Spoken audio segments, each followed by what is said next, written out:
अब हम इस स्लाइड में ये टॉपिक देखेंगे। तो चलिए शुरू करते हैं क्लास 12 फिजिक्स का एक बहुत ही इंपॉर्टेंट और interesting chapter, ray optics and optical instruments. ये चैप्टर बोर्ड एग्जाम्स और कॉम्पिटिटिव एग्जाम्स जैसे जेईई और नीट दोनों के लिए अहम है। हम इसमें लाइट के सफ़र को समझेंगे, वो कैसे चलती है, कैसे टकराती है और कैसे अलग अलग चीज़ों से गुजरकर अपना रास्ता बदलती है। रेडी हो? Let's begin. तो इस स्लाइड का मेन आइडिया ये था कि हम चैप्टर 9 शुरू कर रहे हैं। अब हम इस स्लाइड में ये टॉपिक देखेंगे। ये है हमारा आज का रोड मैप। सबसे पहले हम लाइट और रेज के बिल्कुल बेसिक से शुरुआत करेंगे। फिर हम स्फेरिकल मिरर्स से होने वाले रिफ्लेक्शन को समझेंगे। उसके बाद आएगा इस चैप्टर का सबसे इंपॉर्टेंट हिस्सा for numericals, the mirror equation. अगले सेक्शन में हम रिफ्रैक्शन के कॉन्सेप्ट में डाइव करेंगे, यानी जब लाइट बेंड होती है। और आखिर में हम एक बहुत ही कमाल के फिनोमेनॉन, टोटल इंटरनल रिफ्लेक्शन या टीआईआर को एक्सप्लोर करेंगे। तो इस स्लाइड का मेन आइडिया ये था to give you a clear overview of today's lesson. अब हम इस स्लाइड में ये टॉपिक देखेंगे। तो शुरू करते हैं हमारे पहले सेक्शन से, light and rays, the basics. यहाँ हम लाइट के फंडामेंटल नेचर को समझेंगे। देखो बच्चों, पूरा ऑप्टिक्स लाइट के आसपास घूमता है। तो आगे बढ़ने से पहले ये जानना बहुत ज़रूरी है कि आखिर ये लाइट है क्या। तो इस स्लाइड का मेन आइडिया ये था to begin our first section on the fundamentals of light. अब हम इस स्लाइड में ये टॉपिक देखेंगे। तो आखिर लाइट है क्या? फंडामेंटली लाइट एक इलेक्ट्रोमैग्नेटिक वेव है। ये पूरे इलेक्ट्रोमैग्नेटिक स्पेक्ट्रम का वो छोटा सा हिस्सा है जिसे हमारी आंखें देख पाती हैं, जिसे हम विजिबल स्पेक्ट्रम कहते हैं। इसकी वेवलेंथ रेंज लगभग 400 से 750 नैनोमीटर तक होती है। इसकी दो खास बातें याद रखो। पहली, ये हमेशा एक सीधी लाइन में चलती है। इस प्रॉपर्टी को कहते हैं रेक्टिलिनियर प्रोपगेशन ऑफ लाइट, इसीलिए हमें शैडोज दिखती हैं। और दूसरी, इसकी स्पीड बहुत ही ज़्यादा है। वैक्यूम में इसकी स्पीड है c, जो कि लगभग 3 लाख किलोमीटर पर सेकंड है। सोचो, एक सेकंड में 3 लाख किलोमीटर। ये यूनिवर्स की स्पीड लिमिट है, इससे तेज कुछ नहीं चल सकता। तो इस स्लाइड का मेन आइडिया ये था to define light and its key properties. अब हम इस स्लाइड में ये टॉपिक देखेंगे। अब दो अहम टर्म्स क्लियर कर लेते हैं, रे और बीम। जब हम लाइट के स्ट्रेट लाइन पाथ को रिप्रेजेंट करते हैं, जैसा आप स्क्रीन पर देख रहे हो, उस एक सिंगल पाथ को हम कहते हैं रे ऑफ लाइट। पर रियल लाइफ में एक सिंगल रे नहीं होती। जब आप टॉर्च ऑन करते हो तो उससे एक रे नहीं निकलती, बल्कि बहुत सारी रेज का एक बंडल निकलता है। इस बंडल ऑफ रेज को हम कहते हैं बीम ऑफ लाइट। तो इस लाइट का मेन आइडिया ये था to clarify the difference between a ray and a beam. अब हम इस स्लाइड में ये टॉपिक देखेंगे। चलिए अब आगे बढ़ते हैं हमारे अगले सेक्शन पर, रिफ्लेक्शन बाय स्फेरिकल मिरर्स। हम सबने प्लेन मिरर देखा है, लेकिन जब लाइट एक कर्व्ड सरफेस जैसे एक स्पून के अंदर या बाहर वाली साइड से टकराती है तो क्या होता है, यहाँ हम उसी के बारे में पढ़ेंगे। तो इस स्लाइड का मेन आइडिया ये था to start our discussion on reflection. अब हम इस स्लाइड में ये टॉपिक देखेंगे। रिफ्लेक्शन के दो फंडामेंटल लॉज हैं जो हमेशा, आई रिपीट, हमेशा वैलिड होते हैं, चाहे सरफेस प्लेन हो या कर्व्ड। पहला law, the angle of incidence I is always equal to the angle of reflection R, यानी नॉर्मल के साथ आने वाली रे जितना एंगल बनाएगी, जाने वाली रे भी उतना ही एंगल बनाएगी। दूसरा law, the incident ray, the reflected ray और नॉर्मल, ये तीनों हमेशा एक ही प्लेन में होते हैं। एग्जाम में यहाँ से डायरेक्ट 2 मार्क क्वेश्चन आता है, सो इन लॉज को अच्छे से याद कर लेना। तो इस स्लाइड का मेन आइडिया ये था to revise the fundamental laws of reflection. अब हम इस स्लाइड में ये टॉपिक देखेंगे। बच्चों, अब स्क्रीन पर बहुत ध्यान से देखिए। ये है कार्टेशियन साइन कन्वेंशन, और ये न्यूमेरिकल्स के लिए सबसे सबसे इंपॉर्टेंट कॉन्सेप्ट है। अगर ये गलत तो पूरा सवाल गलत। रूल नंबर 1, सारे डिस्टेंसेस मिरर के पोल यानी सेंटर से नापे जाएंगे। पोल हमारा ओरिजिन है। रूल नंबर 2, इंसिडेंट लाइट जिस डायरेक्शन में जा रही है वो डायरेक्शन पॉजिटिव मानी जाएगी, उसके ऑपोजिट डायरेक्शन नेगेटिव। सोचो, लाइट लेफ्ट से राइट जा रही है तो right side positive, left side negative. Rule number 3, principal axis के ऊपर की हाइट्स पॉजिटिव होंगी और नीचे की हाइट्स नेगेटिव। बिल्कुल ग्राफ पेपर की तरह इन रूल्स को हमेशा बिना भूले फॉलो करना है। तो इस स्लाइड का मेन आइडिया ये था to establish the rules for measuring distances and heights in optics. अब हम इस स्लाइड में ये टॉपिक देखेंगे। अब देखते हैं दो तरह के स्फेरिकल मिरर्स का बेसिक नेचर। लेफ्ट साइड में है कॉन्केव मिरर। ध्यान से देखिए, जो भी पैरेलल रेज आ रही हैं वो रिफ्लेक्शन के बाद एक ही पॉइंट पर मिल रही हैं, यानी कन्वर्ज हो रही हैं। इसीलिए कॉन्केव मिरर को कन्वर्जिंग मिरर भी कहते हैं। और जिस पॉइंट पर ये मिलती हैं उसे कहते हैं प्रिंसिपल फोकस। अब राइट साइड में देखो, ये है कॉन्वेक्स मिरर। यहाँ पैरेलल रेज रिफ्लेक्शन के बाद फैल जाती हैं, यानी डाइवर्ज हो जाती हैं। इसीलिए कॉन्वेक्स मिरर को डाइवर्जिंग मिरर कहते हैं। यहाँ रेज असल में मिलती नहीं, बल्कि पीछे एक्सटेंड करने पर फोकस से आती हुई लगती हैं। तो इस स्लाइड का मेन आइडिया ये था, to show the primary action of concave and convex mirrors on parallel light rays. अब हम इस स्लाइड में ये टॉपिक देखेंगे। तो अब एक नेचुरल सवाल उठता है। हमने दो इंपॉर्टेंट पॉइंट्स देखे, फोकस F और सेंटर ऑफ कर्वेचर C। पोल से फोकस तक की दूरी को हम कहते हैं फोकल लेंथ F, और पोल से सेंटर तक की दूरी को कहते हैं रेडियस ऑफ कर्वेचर R। तो इन दोनों F और R में आखिर क्या रिश्ता है? चलिए इसे अगले स्लाइड में डिराइव करते हैं। तो इस स्लाइड का मेन आइडिया ये था, to pose the question we are about to answer with a derivation. अब हम इस स्लाइड में ये टॉपिक देखेंगे। अब हम आते हैं इस चैप्टर के सबसे अहम हिस्से पर, द मिरर इक्वेशन। ये एक ऐसी मैजिकल इक्वेशन है जो ऑब्जेक्ट की दूरी u, इमेज की दूरी v और मिरर की फोकल लेंथ f को आपस में जोड़ती है। इस एक फॉर्मूला से आप किसी भी स्फेरिकल मिरर के सारे न्यूमेरिकल सॉल्व कर सकते हो।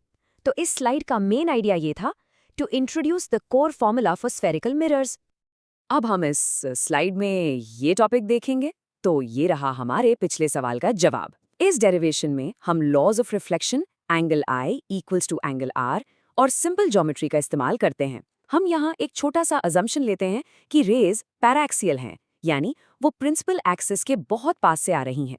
इस अजम्पशन से हम ये प्रूफ कर सकते हैं कि फोकल लेंथ हमेशा रेडियस ऑफ कर्वेचर की आधी होती है। So the golden formula is F equals to R/2।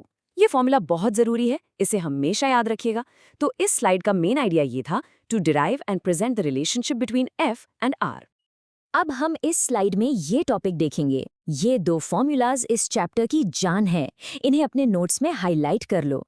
पहला है mirror equation, 1/v + 1/u equals to 1/f।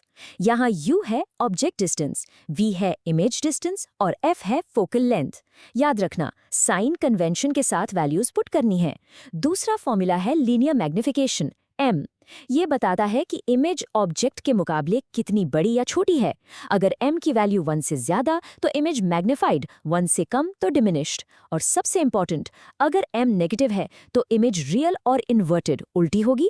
अगर m पॉजिटिव है तो इमेज वर्चुअल और इरेक्ट सीधी होगी। ये दो फॉर्मूलाज आपको इमेज के बारे में सब कुछ बता देंगे। तो इस स्लाइड का मेन आइडिया ये था, to present the two most important formulas for mirrors. अब हम इस स्लाइड में ये टॉपिक देखेंगे। चलिए इन फॉर्मूलाज को एक एग्जाम्पल से समझते हैं। हमारे पास एक कॉन्केव मिरर है। कॉन्केव मिरर की फोकल लेंथ हमेशा नेगेटिव होती है, इसलिए f is equal to -7.5 centimetre. Case 1 में ऑब्जेक्ट को -10 सेंटीमीटर पर रखा है। u भी नेगेटिव है क्योंकि ऑब्जेक्ट हमेशा मिरर के सामने होता है। फॉर्मूला यूज करके v आता है -30 सेंटीमीटर और m आता है -3। नेगेटिव m का मतलब इमेज रियल और इन्वर्टेड है। 3 का मतलब 3 गुना मैग्निफाइड है। केस 2 में हम ऑब्जेक्ट को फोकस के अंदर ले आते हैं, -5 सेंटीमीटर पर।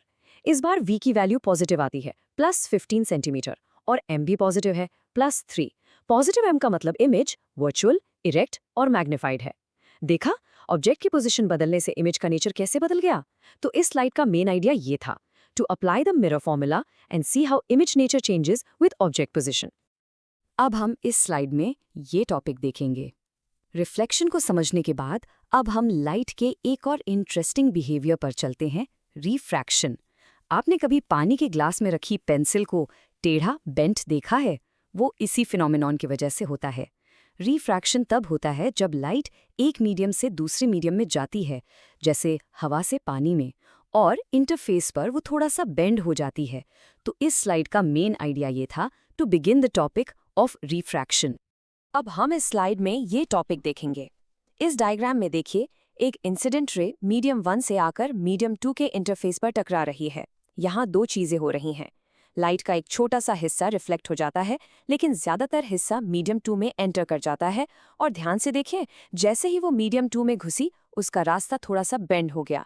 इसी बेंडिंग ऑफ लाइट को हम रिफ्रैक्शन कहते हैं। ऐसा इसलिए होता है क्योंकि अलग अलग मीडियम में लाइट की स्पीड अलग अलग होती है। तो इस स्लाइड का मेन आइडिया ये था, to visually introduce the phenomenon of refraction. अब हम इस स्लाइड में ये टॉपिक देखेंगे। तो लाइट कितना बेंड होगी ये कौन डिसाइड करता है? ये डिसाइड करता है स्नेल्स लॉ। ये लॉ कहता है कि साइन आई और साइन आर का रेशियो हमेशा एक कांस्टेंट रहता है। इस कांस्टेंट को हम कहते हैं refractive index of the second medium with respect to the first medium, और इसे n/1 से लिखते हैं। So sine i upon sine r is equal to n/1।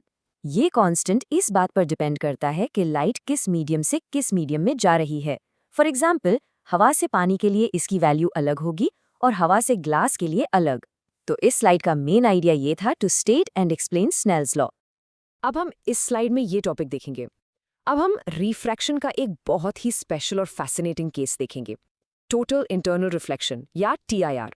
जैसा कि सबटाइटल कहता है, व्हेन लाइट गेट्स ट्रैप्ड। इस फिनोमेनॉन में लाइट एक मीडियम से दूसरे में जाने की कोशिश करती है लेकिन जा नहीं पाती और 100% रिफ्लेक्ट होकर वापस आ जाती है। ऐसा कैसे होता है, चलिए देखते हैं। तो इस स्लाइड का मेन आइडिया ये था to introduce the concept of TIR। अब हम इस स्लाइड में ये टॉपिक देखेंगे। TIR हमेशा नहीं होता, इसके लिए 2 कंडीशंस का पूरा होना जरूरी है। कंडीशन नंबर 1, लाइट को हमेशा ऑप्टिकली डेंसर मीडियम से रेयरर मीडियम में जाना चाहिए।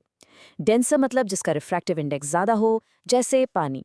रेयरर मतलब जिसका रिफ्रैक्टिव इंडेक्स कम हो, जैसे हवा।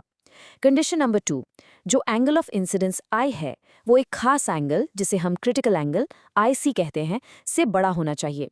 जब ये दोनों शर्तें एक साथ पूरी होंगी तब ही TIR होगा। तो इस स्लाइड का मेन आइडिया ये था to list the 2 essential conditions for TIR to occur. अब हम इस स्लाइड में ये टॉपिक देखेंगे। इस स्लाइड को ध्यान से देखो, ये पूरा कॉन्सेप्ट क्लियर कर देगी। इमेजिन करो लाइट नीचे डेंसर मीडियम से ऊपर रेयरर मीडियम में जा रही है। जब एंगल ऑफ इंसिडेंस छोटा है तो नॉर्मल रिफ्रैक्शन होता है। जैसे जैसे हम एंगल ऑफ इंसिडेंस बढ़ाते हैं, एंगल ऑफ रिफ्रैक्शन भी बढ़ता है और रिफ्रैक्टेड रे दूर जाती है। एक पॉइंट आता है जब angle of incidence critical angle के बराबर हो जाता है। इस पॉइंट पर एंगल ऑफ रिफ्रैक्शन 90 डिग्रीज हो जाता है और लाइट सरफेस के बिल्कुल ऊपर से निकल जाती है। अब सोचो, अगर हमने एंगल ऑफ इंसिडेंस को क्रिटिकल एंगल से थोड़ा सा भी ज्यादा कर दिया तो क्या होगा? लाइट दूसरे मीडियम में जाएगी ही नहीं, वो पूरी की पूरी रिफ्लेक्ट होकर वापस आ जाएगी। इसी को कहते हैं टोटल इंटरनल रिफ्लेक्शन। तो इस स्लाइड का मेन आइडिया ये था to visually demonstrate the process leading to total internal reflection.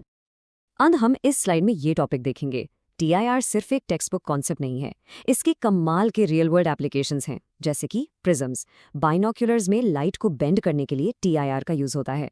लेकिन इसका सबसे बड़ा और रेवोल्यूशनरी एप्लीकेशन है ऑप्टिकल फाइबर्स। आप जो हाई स्पीड इंटरनेट यूज करते हो वो इन्हीं ऑप्टिकल फाइबर्स की देन है। इन पतली सी फाइबर्स के अंदर लाइट सिग्नल्स बार बार TIR करते हुए बिना किसी लॉस के हजारों किलोमीटर तक ट्रैवल करते हैं। तो इस स्लाइड का मेन आइडिया ये था to highlight the practical importance of TIR। अब हम इस स्लाइड में ये टॉपिक देखेंगे। तो इस पूरे चैप्टर को समझने के बाद मैं आपके लिए एक सवाल छोड़ रही हूँ। सोचिए कि कैसे टोटल इंटरनल रिफ्लेक्शन जैसा एक सिंपल सा फिजिक्स का प्रिंसिपल, जिसमें लाइट बस एक मीडियम में ट्रैप हो जाती है, उसे यूज करके हमारे बाल से भी पतली ऑप्टिकल फाइबर्स पूरी दुनिया का डेटा समुंदर के नीचे से कैरी करती हैं। This is the power of physics. इसके बारे में जरूर सोचना।